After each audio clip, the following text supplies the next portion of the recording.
We want to go now to CBS News correspondent Mark Strassman in Houston. Mark, tell us where you are in Houston and what is the situation?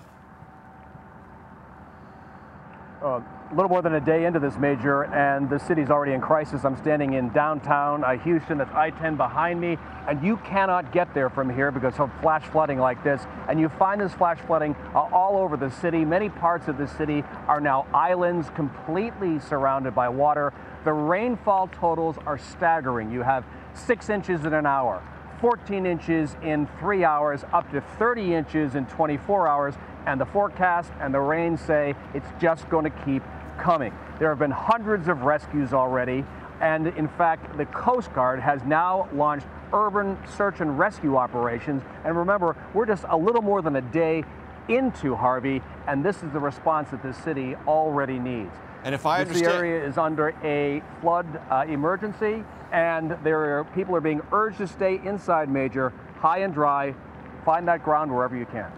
But as someone who once lived in Houston, I know when the floodwaters rise, high and dry isn't really practicable. There aren't places that are high and dry. You have to go someplace. Are we talking about a prolonged rescue operation in the city of Houston that could go on for days? I don't see how they can avoid it at this point. If the response already is hundreds of rescues, the Coast Guard is here. I mean, what else are they going to do? This is only going to get worse over the next couple of days. Another foot of rain is in the forecast. We already have reports, Major, of people calling 911 saying we've climbed into the attic to escape rising waters. And the response from the police chief is, you better have an axe to take into the attic to punch through the roof in case you need to. So, I think this is going to be a response, an emergency response of rescues that goes on well into midweek. You mentioned that that's Interstate 10 behind you. For those who are familiar with the Houston geography, that's the major east-west interstate. I-45 is the major north-south interstate. Is it really the situation now that Houston, as far as vehicle traffic, is impassable except for the largest, most well-equipped rescue vehicles?